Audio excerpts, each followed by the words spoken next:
Now, all right, so we are starting our third module of the plant ID course, turf grasses. Now you guys deal with grass every day, so I know that you know what it is. This is going to be a lot of information thrown at you really quickly, so it's going to be very intense. It won't be hard information, just a lot of information. We'll be posting my presentation up on the shared drive, so you guys can go back and look at it as you need to. I'll probably see if Danny might put it in these binders. The difficulty with this module is that Danny and I are actually away for the rest of the month, starting next week. So I'm teaching this first class. We have someone who is going to be teaching you guys on site at Mid-Ocean Club, I believe, next week. And then I believe we have another person from Tucker's Golf Course. Is that the name of it? His name, I can't remember his name. He's going to be teaching on the 19th.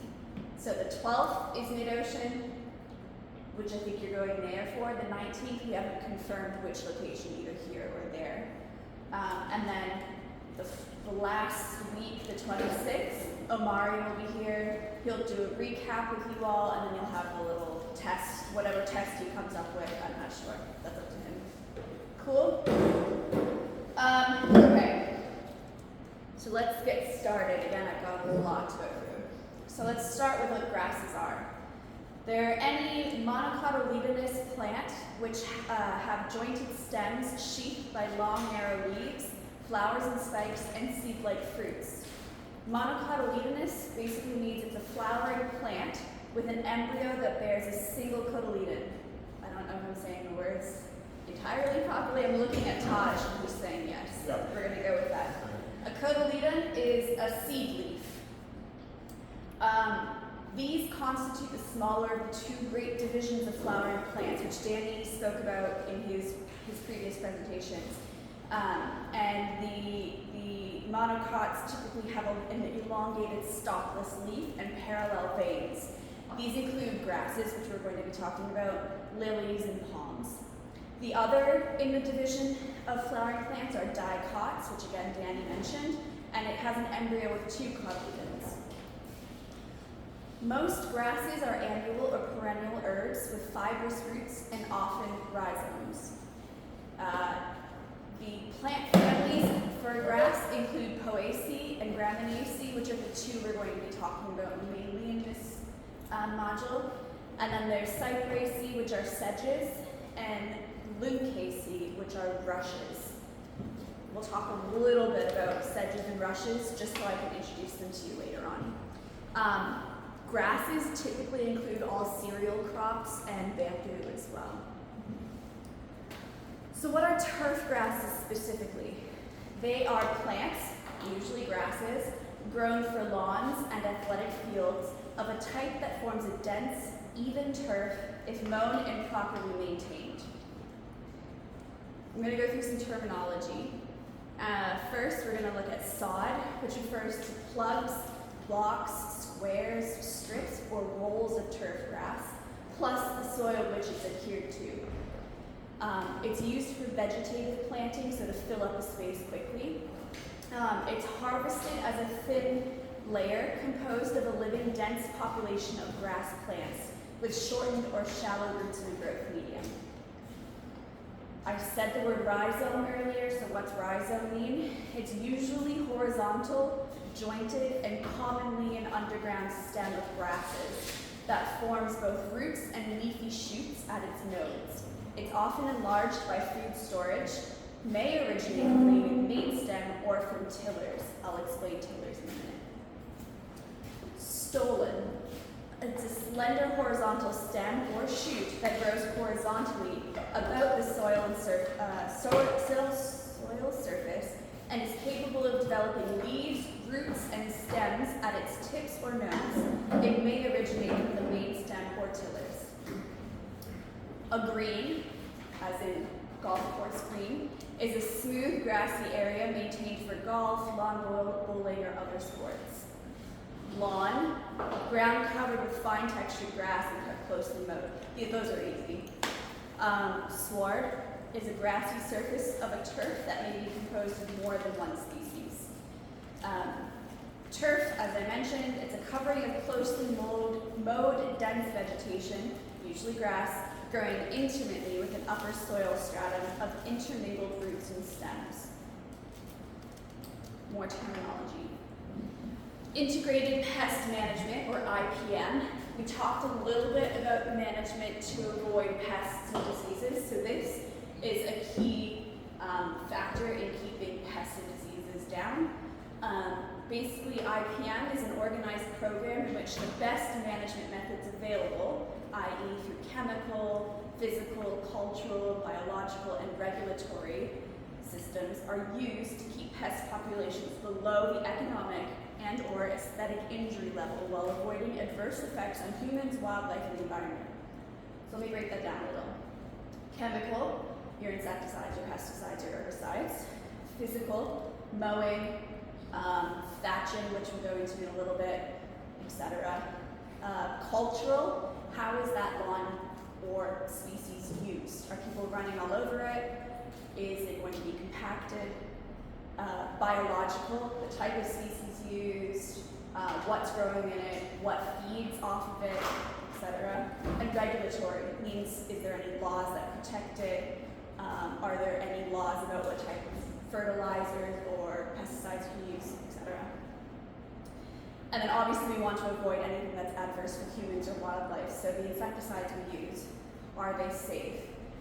I don't know if you've all heard of DDT, commonly used in the early, I would say probably 30s to 50s or 60s.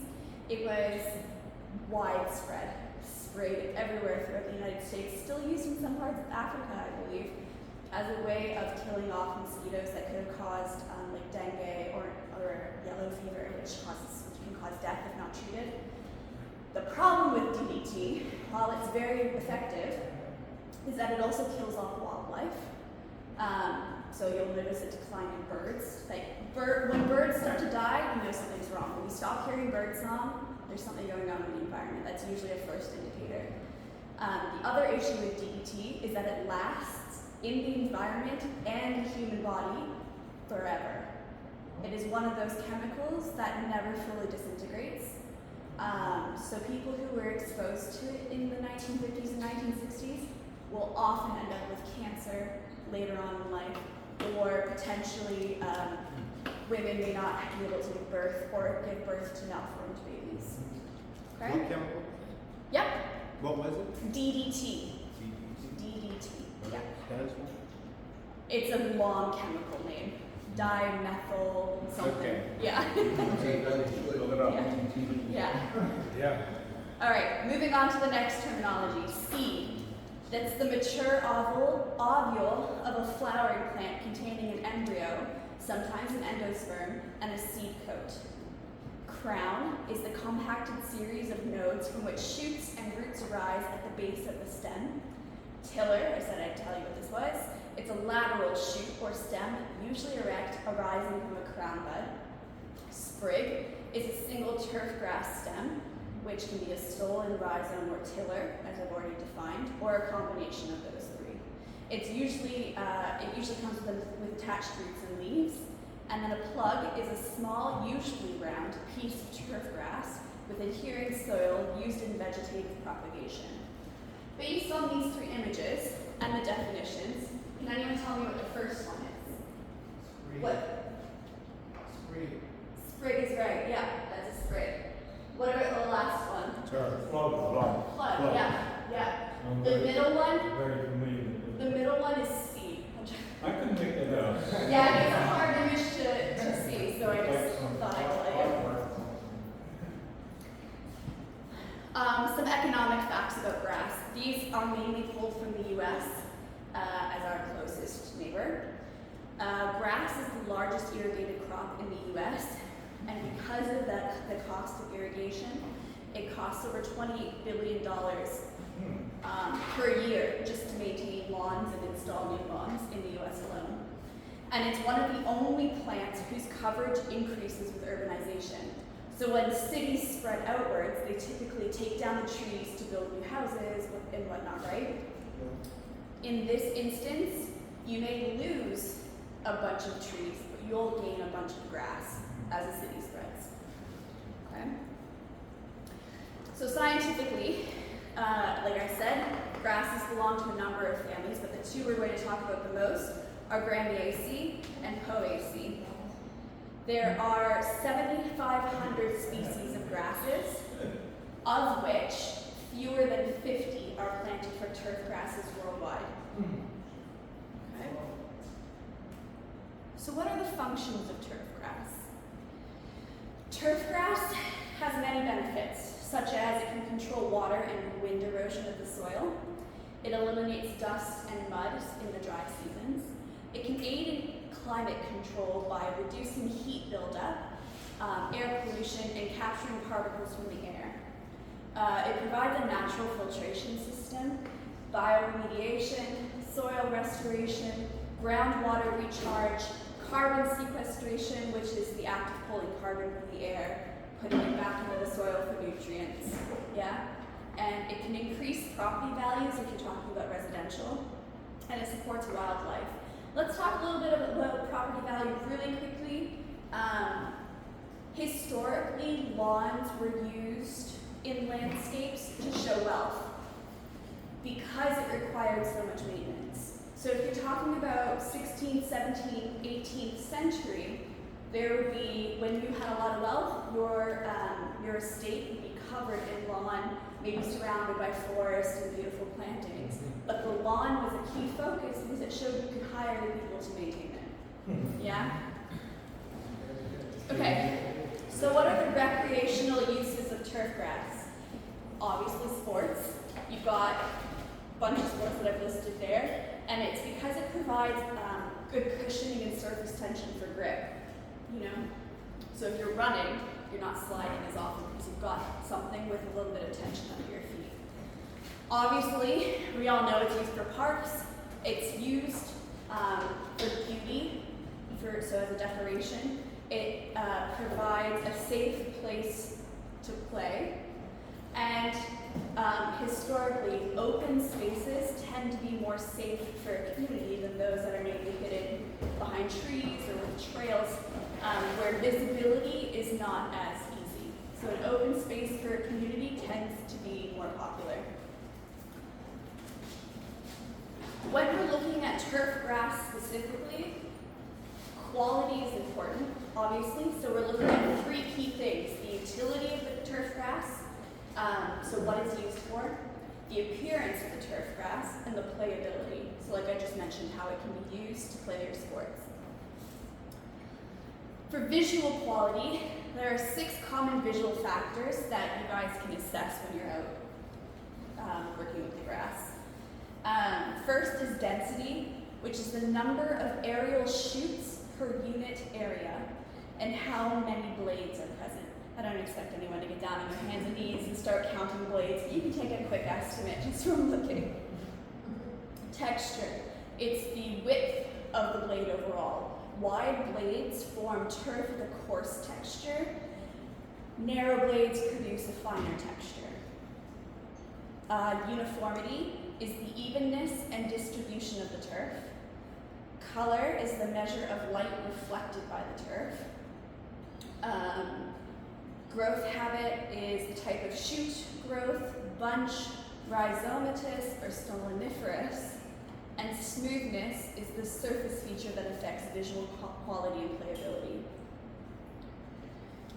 Functional quality of turf grass. There are 9 functional factors of turf quality. First is rigidity, which is the resistance to compression.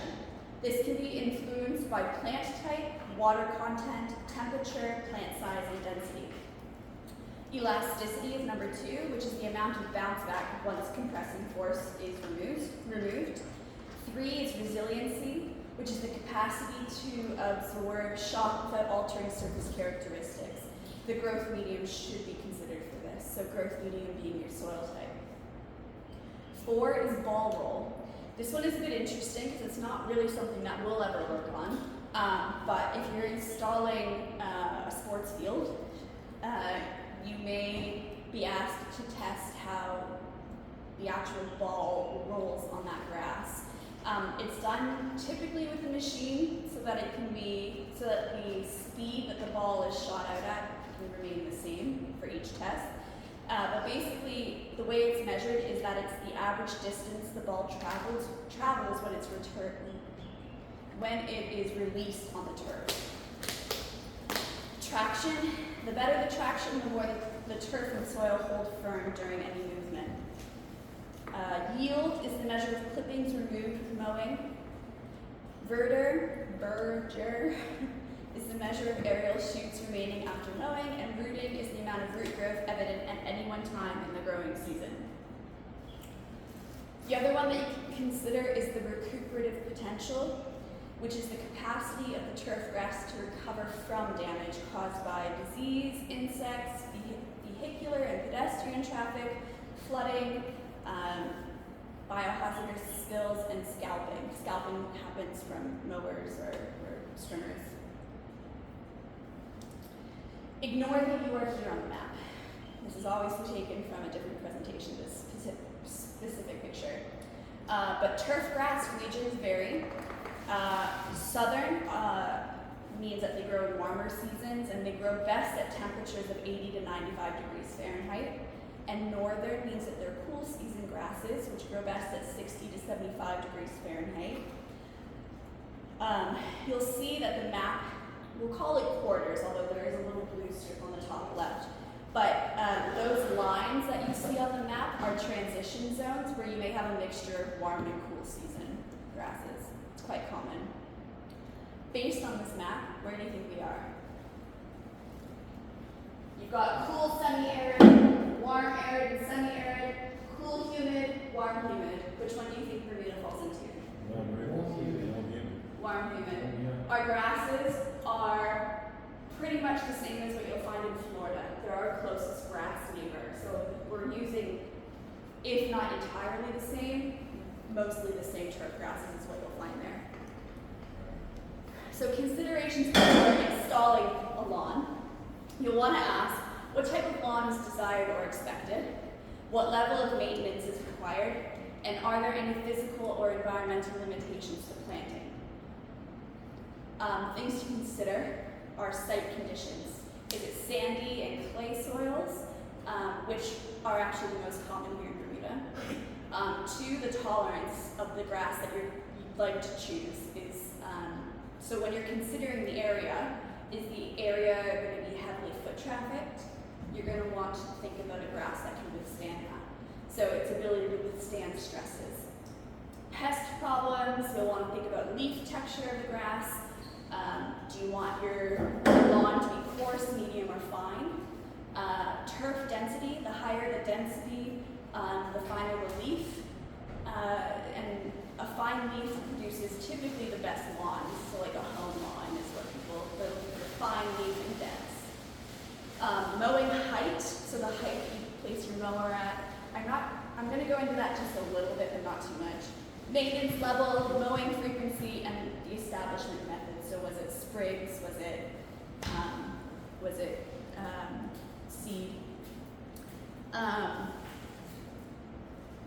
go to the next slide. So in order to prepare an area for a lawn, yeah. You want to be in the camera?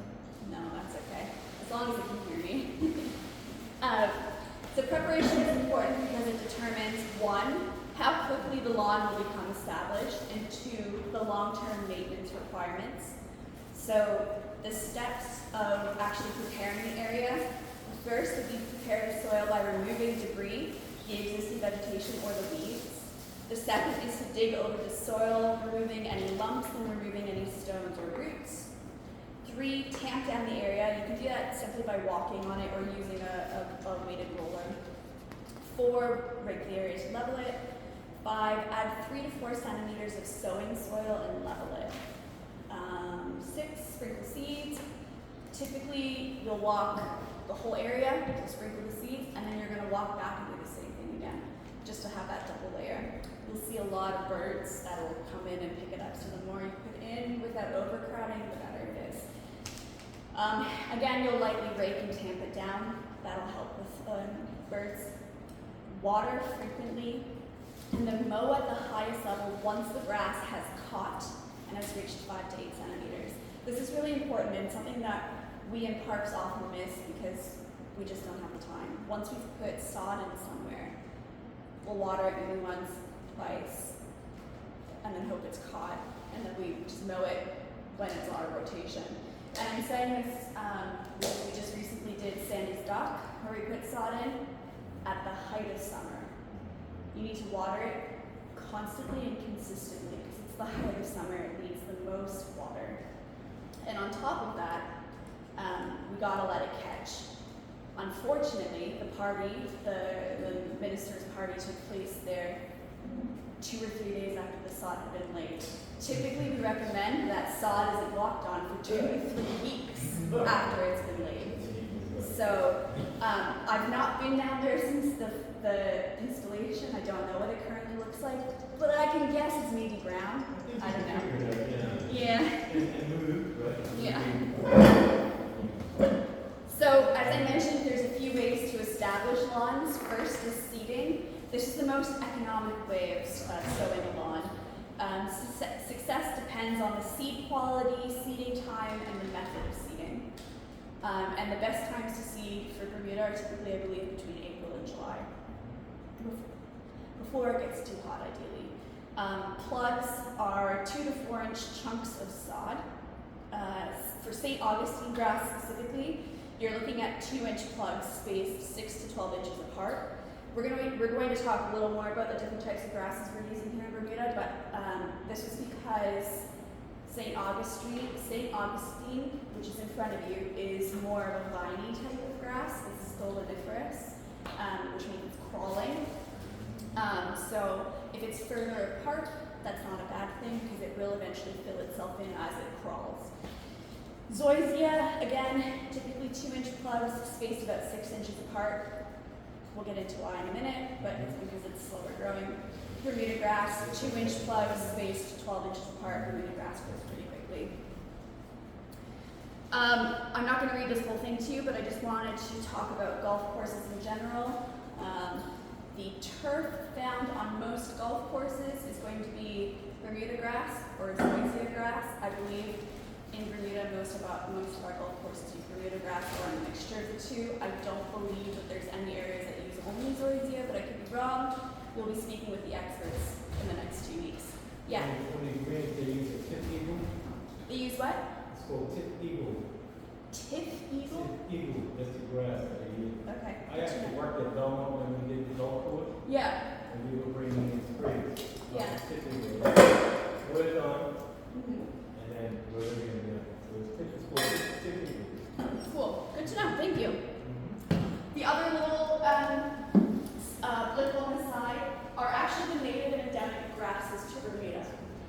I bring this up as a really key factor. Bermuda has no native and endemic turf grasses. Our grasses are, you know what, let's go into it. This is the first one. One quick question. Yeah. Why did they call it Bermuda grass and it's not native to Bermuda? I don't know, great question. I should have looked that up, but I don't actually know. This is one of our first ones. This is Bermuda sedge. Incredibly rare. You'll probably never see it in open park space. You'll definitely never see it in open lawn space. It can barely, you look at it the wrong way and it dies. It's very difficult to propagate as well. And it mostly does, it grows in its own little clumps. Let's talk about found in, which is on this side. Found in inland valley woodlands, upland woodland, and wetland. Keep in mind wetlands. So I think I've seen some of that grass growing a lot. You may have, but it doesn't grow Right. Okay. continuously as one spread of grass. It grows in clumps. And it looks different, like it's special too. Yeah, it is also a sedge. It's not our typical poaceae, right? Jasper says Bermuda grass is called Bermuda grass because of how it was distributed. Because of how it was distributed, like through the regions. It was through Bermuda, like a lot of ships were stopping to Bermuda on the way to Africa and the Caribbean and stuff like that. That's really cool to know. Thank you. Did everyone hear that? Yeah. So it's called Bermuda grass because how it was distributed to like the Caribbean and Africa. Like they're stopping to Bermuda on the way to delivering it to different places. Interesting. But I was not sure, but I saw it somewhere, I can't remember that Bermuda grass originates from Africa. Yeah, Yeah. right. That's what I'm saying. From Africa to Yeah. like the Caribbean, Okay. back and forth. Yeah. Thanks, Todd. Africa and parts of Asia, it says. Yeah. That's where it came from. Okay, cool. The next one to talk about, which is an endemic, is burgrass. We'll find this in dunes. You go to Horseshoe, you go up in the dunes, Yeah, and you're yeah. suddenly stuck with burrs. Yeah. Be a little painful. Yeah. Found in rocky coastal exposed areas and beaches and dunes. Not really places you'll find turf grass, right? Not useful for turf because of that. Coastal rush. This is very popular again along South Shore. Rocky coastal. Coastal forest. Again, not an inland turf grass. We're starting to see a theme with Bermuda's natives and endemics and why they're not used, right? Salt grass. Again, beach dune. Rocky, coastal. Also very tall, doesn't grow very well as a spread lawn. I think this is the second last one for Bermuda. Sawgrass, again, tall, found in wetlands.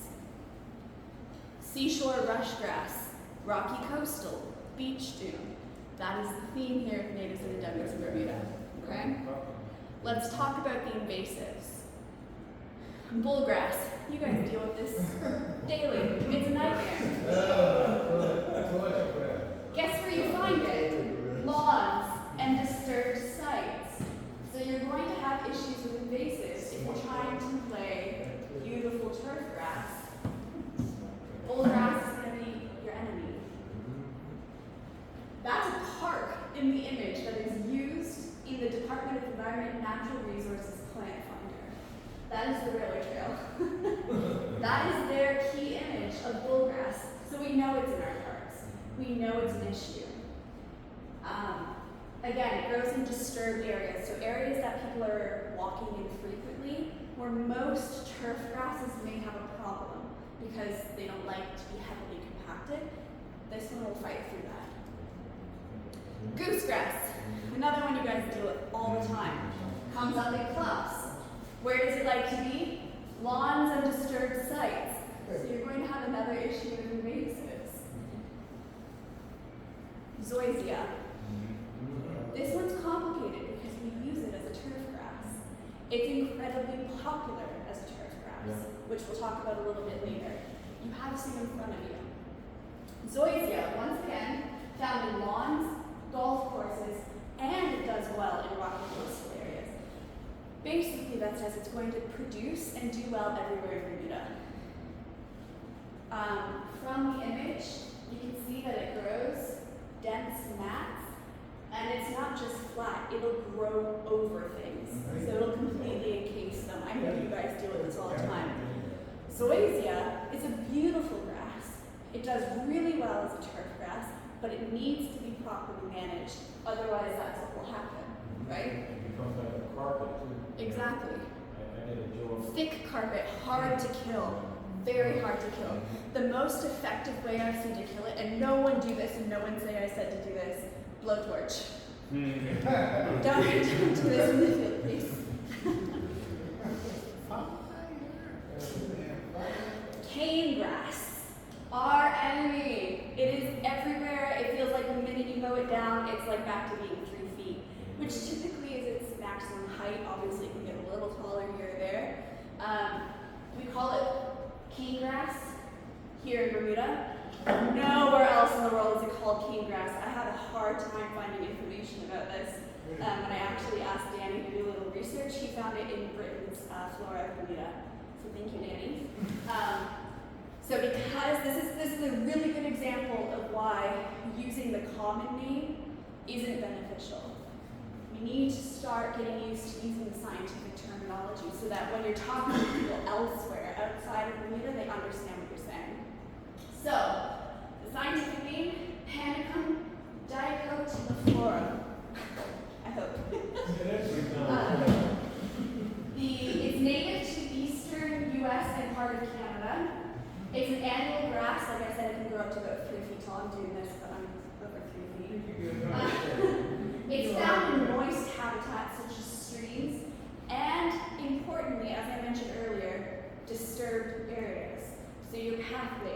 your roadsides, areas where the beautiful lawn that you're trying to establish was maybe damaged in some way by, being scalped by a mower, etc. Yes. Grasses, do they produce more seed than flowers? Because we got more grass than flowers. I don't know if they produce more, but they produce in a different way, and they spread much more easily. They produce typically by stalk. A lot of the ones we have, not all of them, produce from a stalk with multiple leaf points. We call that a rhizome, and it'll spread that way, usually by wind. Wind is the biggest one, or by disturbance, and then bird is the sort of last. What, mowing? Mowing would be a disturbance. So if you're in that picture on the left, you can see the seeds at the end of the stalks. If you mow that, those seeds are going to the ground. Yeah, I don't think any of the mowers we use have a grass catch. Is that right? Yeah. So we're not catching anything. We don't use them. Yeah, I'm taking more. Take them Yeah. So because we're taking them off, that seed is just going back in the ground. It additionally has really dense roots. You all know this. If you've ever had to hoe it up, you can't just pull it up. The roots are so dense. It loves compacted soil. It makes it really difficult to deal with. And as I said, you mow it, it's just going to come back. The only way to deal with it is an herbicide or to get it out by its roots. Yeah. It's a good thing it doesn't root deeply, just like a city. Yeah, it's not like a 6 foot deep taproot or anything like that. It's a bald root that kind of spreads, but through dense soil, so it makes it really hard. So let's go into the ones that. Did you? Sorry, go ahead. You show crabgrass? Yeah. I didn't. No. Crabgrass is another one. Yeah. So let's go into the ones we do use in Bermuda. We have 3 really common ones, and I don't know if I talked about it already, but there's another 4th one that we typically seed with, which is ryegrass. I'm not going to go into detail on that one, but it is very common here, and it works quite well, I would say. So the 3 most common that we do use are Cynodon dactylon, which is Bermuda grass. Then you've got Stenotaphyrum secundatum, St. Augustine grass, and Zoysia matrella. There are 3 types of zoysia you may find in Bermuda. There's matrella, japonica, I can't remember the last one, it'll come up in a later slide. Matrella is typically what we'll say, what we will refer to it as. I can't tell the difference between the 3, so I'm not an expert. So let's start with St. Augustine, Stenotaphyrum secundatum. It has excellent salt tolerance. It is the most common grass in Bermuda. It grows best in dappled shade. It does not handle excessive foot traffic well. It is not drought tolerant. That's why I don't know if you have lawns at home that are St. Augustine, you'll find that it's probably pretty brown right now, especially if you're not watering it constantly. It's coarse textured, again that has to do with leaf size. It's got a bigger or wider leaf. And chinch bugs, I usually say cinch, but chinch bugs are a major issue, which we'll talk about now. So chinch bugs are the most damaging insect for turf grasses, especially St. Augustine, but it can be found in zoysia as well. It's imperative to properly identify the chinch bug before beginning treatment. And this is because there are other beneficial bugs in your grass. You don't want to just willy-nilly spray a pesticide or an insecticide. They're very small, and they feed on the grass by draining the sap until it withers and browns. They live between the blades of the grass, of the sheaths of the leaf blades, and in thatch, which again I'll talk about in a bit.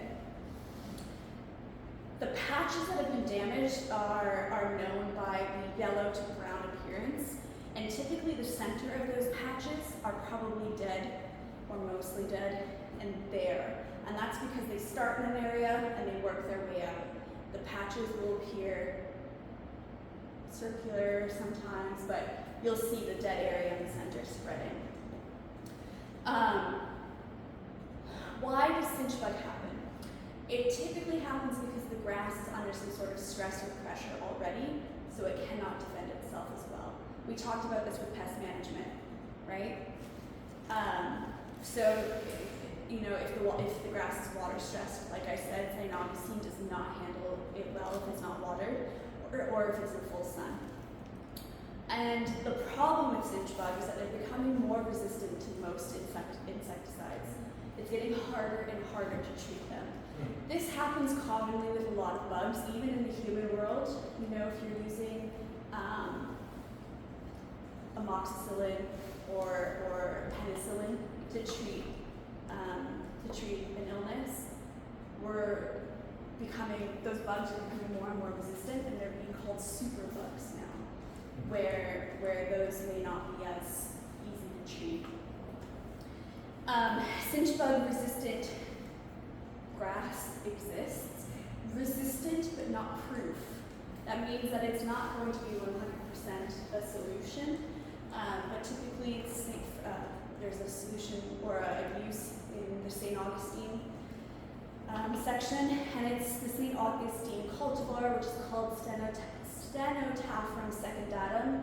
We put an X when it's a hybrid or a cultivar, and then we put Floratam after it.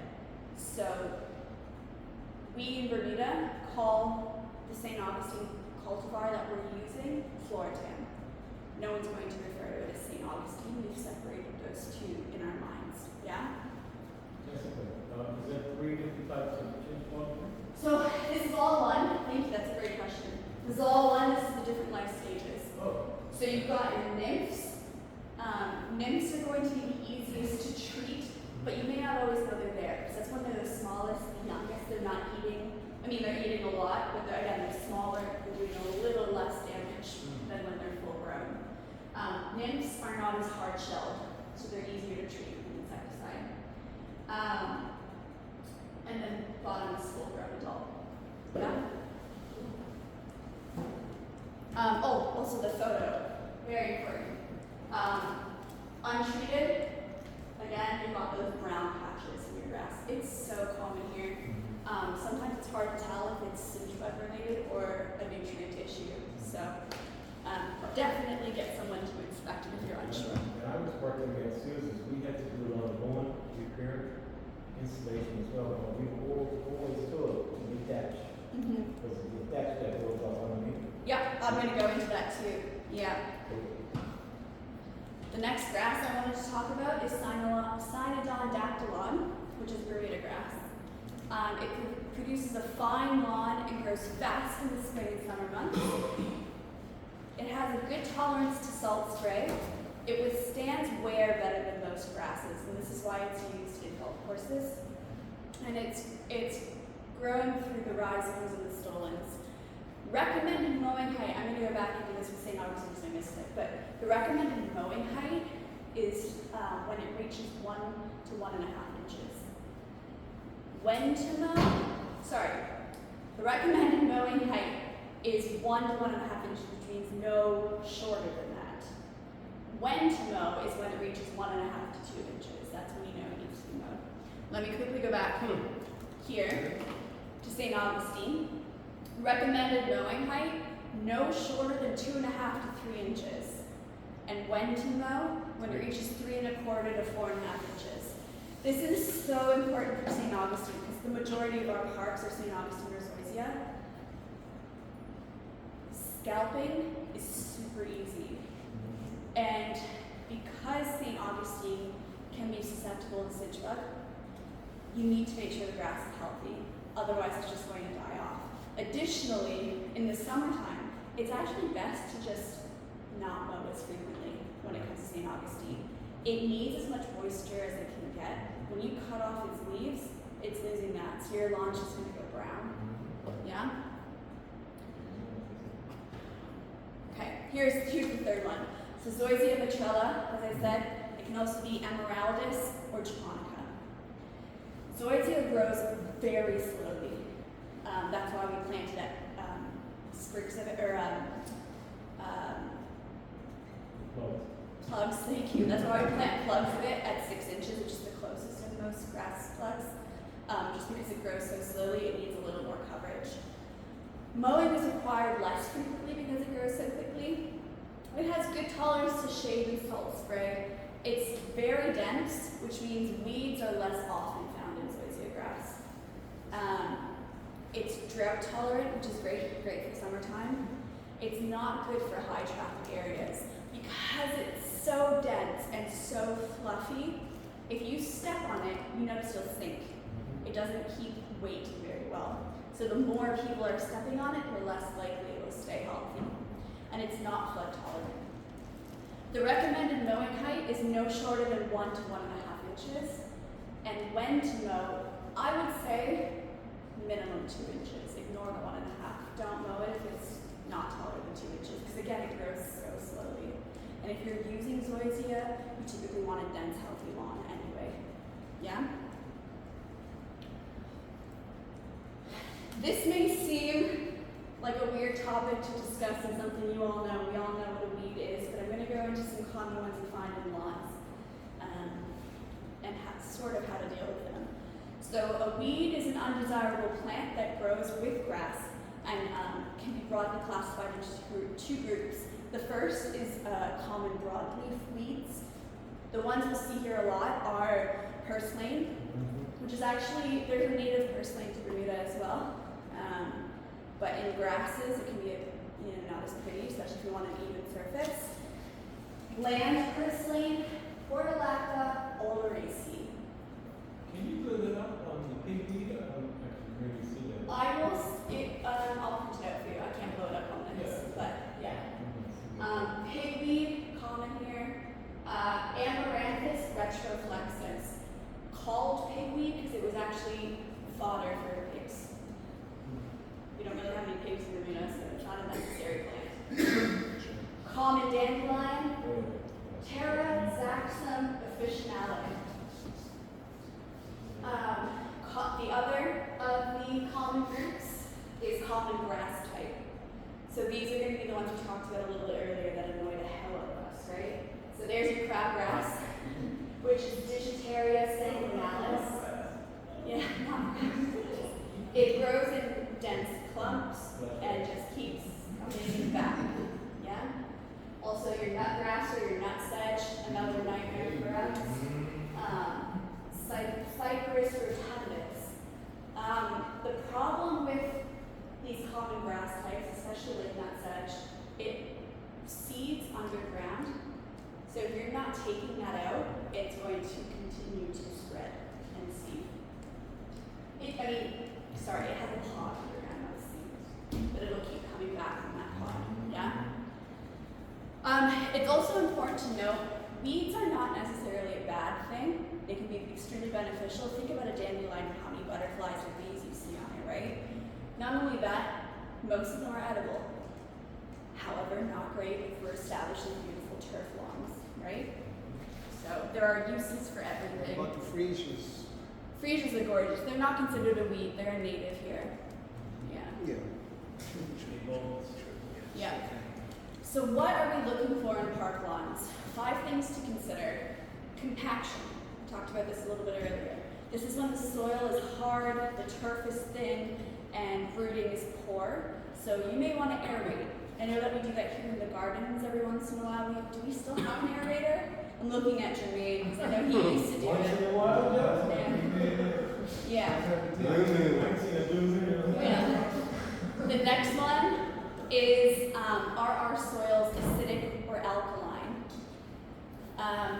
If you're outside of the ideal range on your pH scale, you're going to notice poor growth. And the only way to really know the pH of the soil, you can taste it, but I'm not doing that. You can do a soil test. And this would indicate the appropriate pH for whatever grass you've chosen.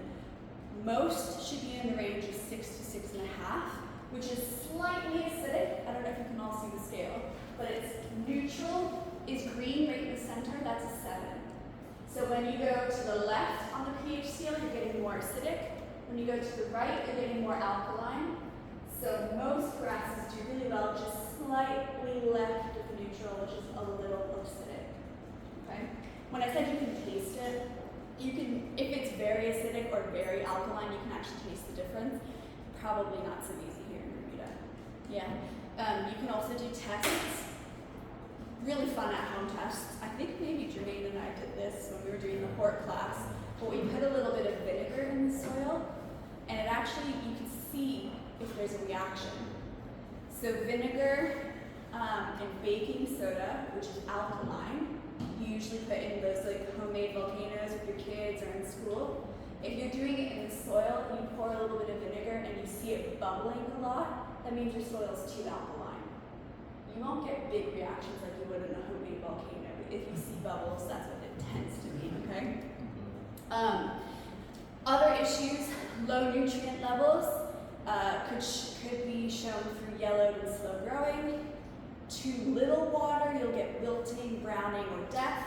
Some grasses go dormant when we're not watering enough, which is great, but a lot will just die off, especially if they're not drought tolerant. Too much water will deprive the roots of oxygen.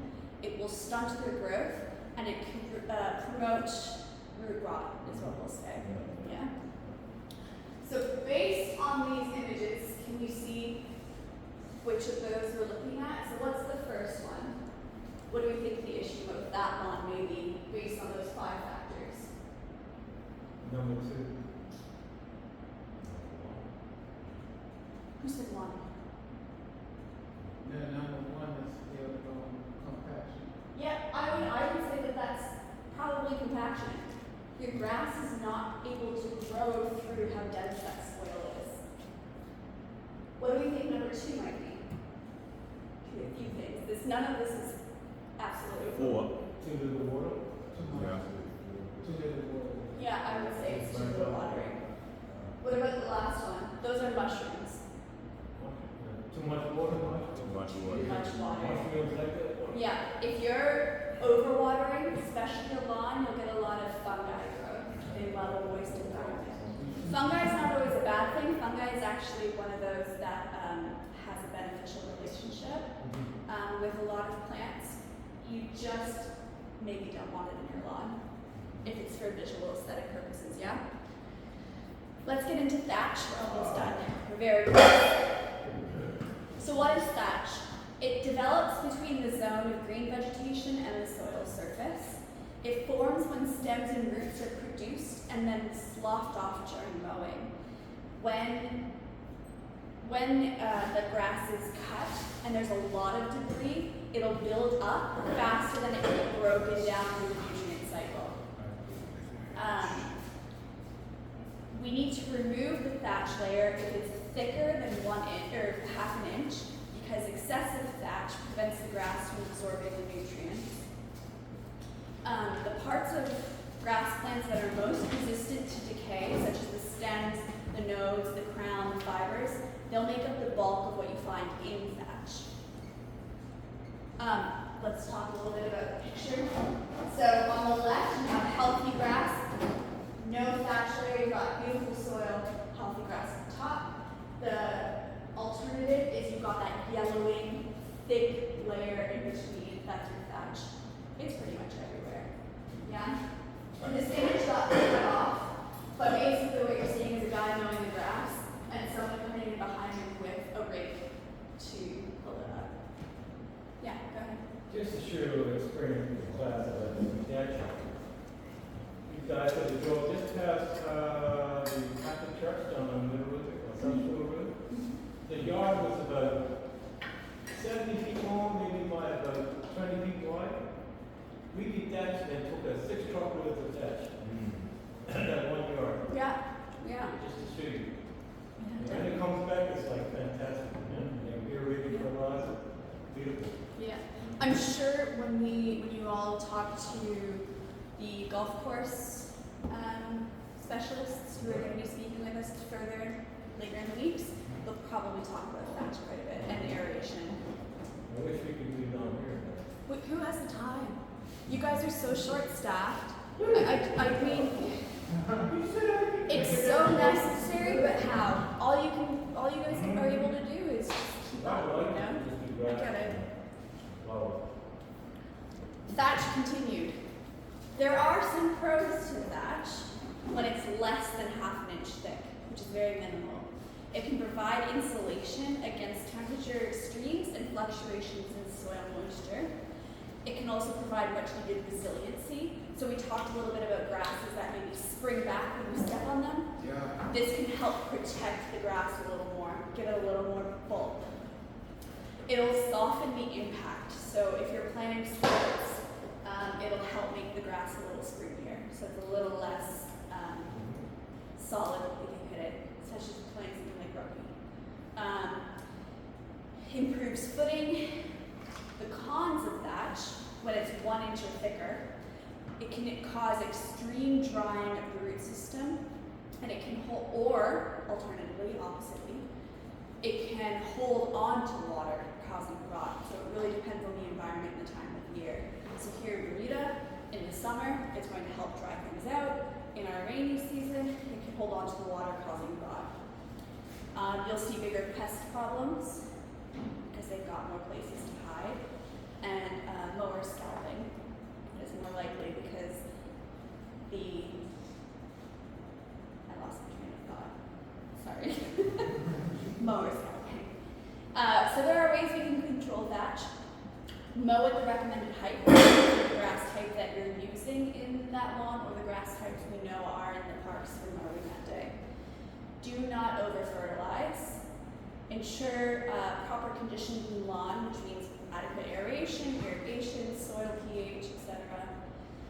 The periodic cultivation by coring or aerification. I'm just going to call it aerification, yeah? Soil top dressing in early spring, which means adding soil to the turf surface. You'll actually see this on golf courses where they use sand. They use sand to help the living. Mechanical cultivation by removing small plugs of thatch in soil. You can use vertical mowers for dethatching, and the best time of year to do dethatching is between April and July, which is the same time that we typically try to install lawns. Yeah? This may seem dense, but it's only like 2 slides worth, and it's not something I'm expecting everyone to know. It's very chemical heavy. So we're just going to talk quickly about nutrients in lawns. So fertilizers, really.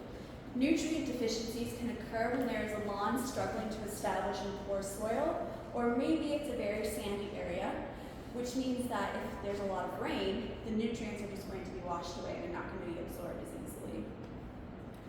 The key nutrients that I need you to remember are NPK.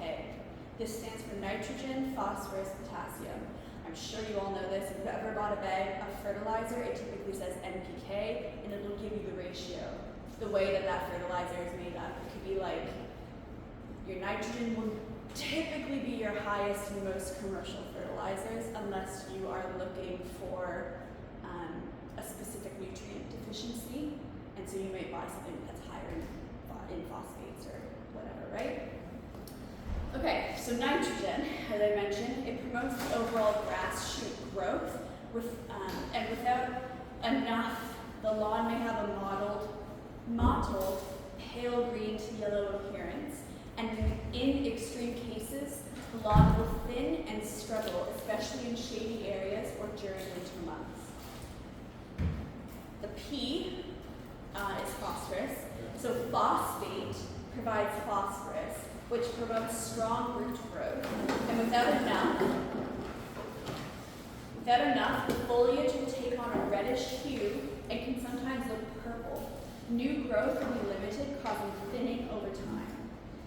Potash supplies potassium, and it helps the grass to withstand stresses, such as drought or disease. Without enough potassium, the tips of the leaves will look burnt, and older leaves may yellow in color. The lawn will wilt easily in the summer and does not recover well after drought conditions. I don't expect you to look at a lawn and be like, that needs potassium.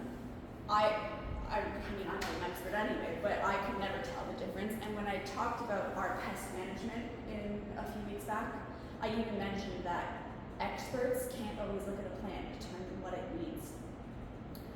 Fertilizing is often trial and error. When you err, the plant may die, but if you're doing it in increments, you're doing it the right way.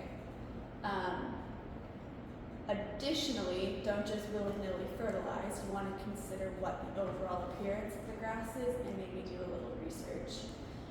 Okay? There are some lesser chemicals to consider. I'm not expecting these ones to really be needed or known very often. But one is magnesium. Older leaves of each plant may turn red if it's lacking magnesium. Calcium, leaves may curl up, turn brown, which means that it will be susceptible to diseases because it can't produce food, therefore it's weaker. Iron, new leaves may be yellow. That all seems very similar to a nitrogen deficiency, which shows that you just really never know which chemical it is that it needs. That is the end of me. However, I do have a bit of a lab in front of you. You can see two types of grass. What I'd like for you to do, if you remembered your hand lens, please use that as you wish. If you don't have a hand lens, I do have magnifying glasses if you need them. But I'd like you to look at both types of grass, give me the names of what you think they are, and tell me the differences you see between them based on some of the stuff I mentioned today.